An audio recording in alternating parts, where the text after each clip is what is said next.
bersyukur. Karena apa? Karena hari ini ada dua momen penting yang kalian rayakan. Yaitu pertama,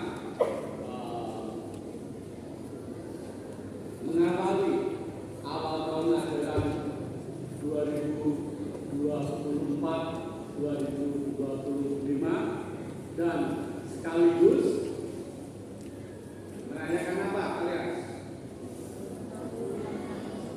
Merayakan hari ulang tahun yang ke-35 selada sampean. Misalnya 35 tahun.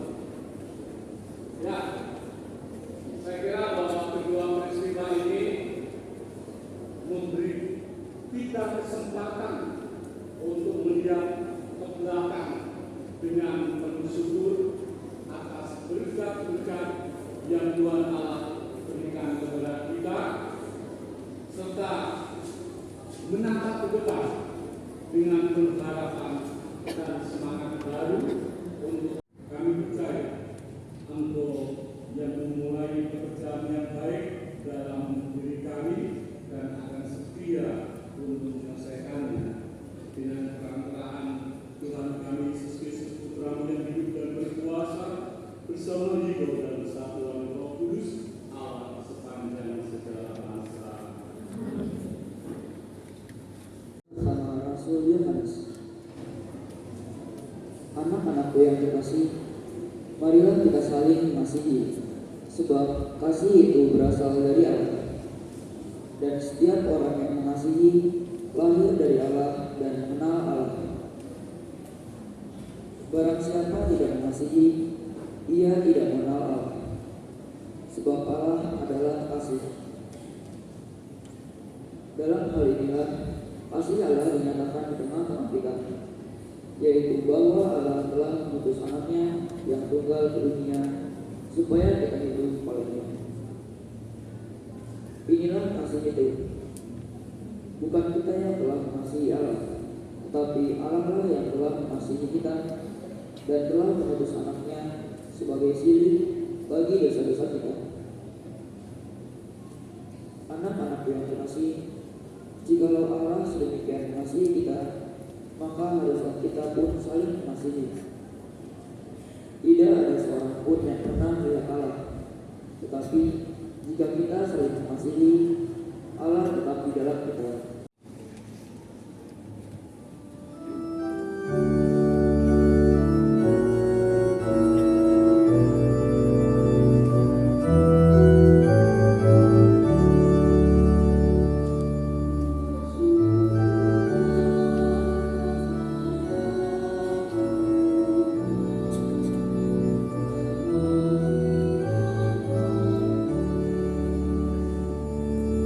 Bersyukur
Paskah, hari raya orang Yahudi, sudah dekat.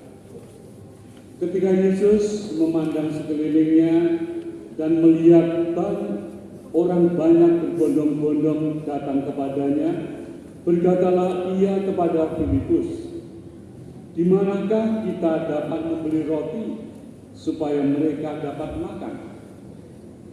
Hal itu dikatakannya untuk mencobai Filipus, sebab ia sendiri tahu apa yang hendak dilakukannya. Jawab Filipus kepadanya, "Roti seharga 200 dinar tidak akan cukup untuk mereka ini, sekalipun masing-masing mendapat sepotong kecil saja." Seorang dari murid-muridnya, yaitu Andreas, saudara Simon Petrus, berkata kepada Yesus, "Di sini ada seorang anak yang mempunyai 5 roti jelai dan 2 ikan. Tetapi apakah artinya untuk orang sebanyak ini?" Kata Yesus, "Suruhlah orang-orang itu duduk. Adapun di tempat itu banyak rumput." Lalu duduklah orang-orang itu, kira-kira 5.000 laki-laki banyaknya. Sesudah itu, Yesus mengambil roti itu, mengucap syukur, dan membagi-bagikannya kepada mereka yang duduk di situ. Demikian juga dilakukannya dengan ikan-ikan itu, sebanyak yang mereka kehendaki. Setelah mereka kenyang, Yesus berkata kepada murid-muridnya, "Kumpulkanlah potongan-potongan yang lebih, supaya tidak ada yang terbuang." Mereka pun mengumpulkannya dan mengisi 12 bakul penuh dengan potongan-potongan dari 5 roti jelai yang lebih setelah orang makan.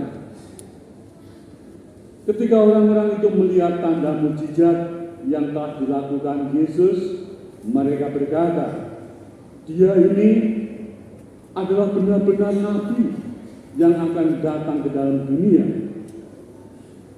Karena Yesus tahu bahwa mereka hendak datang dan hendak membawa dia dengan paksa untuk dijadikan raja, ia menyingkir lagi ke gunung seorang diri.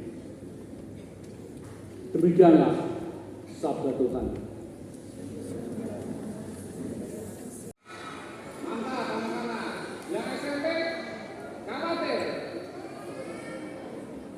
Yang khawatir mana? Yang khawatir dan takut ada?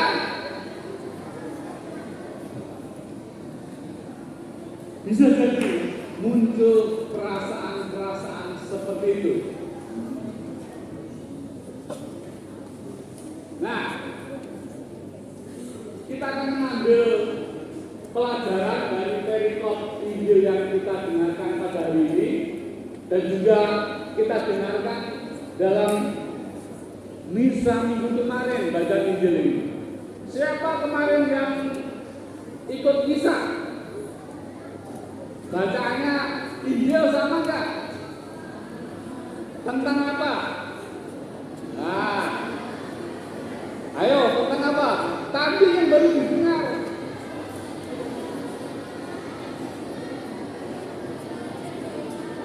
Oh ya, penggandaan roti dan ikan. Rotinya ada berapa? 5. Ikannya ada 2. Untuk Kandung dari Roh Kudus dilahirkan oleh orang Maria yang memberikan sengsara dalam pemerintahan Yesus Pilatus, disayangkan dan dimakamkan, yang turun ke tempat kematian pada tiga bangkit dari antara orang mati, yang naik ke surga diserahkan Allah yang Maha Kuasa. Dari situ dia akan datang melakukan dan mati. Aku percaya Roh Kudus,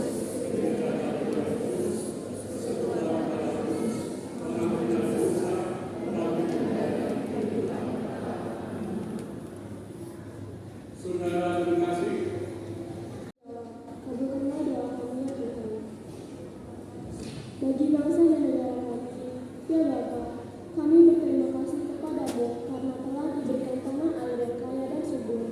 Semoga bangsa kami dapat memanfaatkan kekayaan itu dengan sebaik-baiknya untuk kesejahteraan umat manusia di Indonesia. Kami mohon kabulkan doa kami. Bagi gereja kami, ya Bapa, urapilah gereja kami dengan Roh Kudus-Mu. Berkatilah gereja kami agar selalu bertumbuh dan berkembang dalam pelayanannya atas dasar iman dan pengharapan Tuhan Yesus, serta gereja semakin berbesar untuk memuliakan dan mewartakan nama-Mu ke seluruh dunia. Kami mohon kabulkan doa kami. Bagi para seminaris, ya Bapa, kiranya bimbingan tangan-Mu selalu menyertai para calon imam kami, sehingga mereka bisa selalu fokus dalam menjalankan tugas panggilannya. Bimbinglah juga mereka supaya bisa melayani sesama dan Tuhan dengan ketulusan hati, sehingga nama-Mu semakin dimuliakan. Kami mohon. Bagi sekolah kami tercinta, SMP Sarjana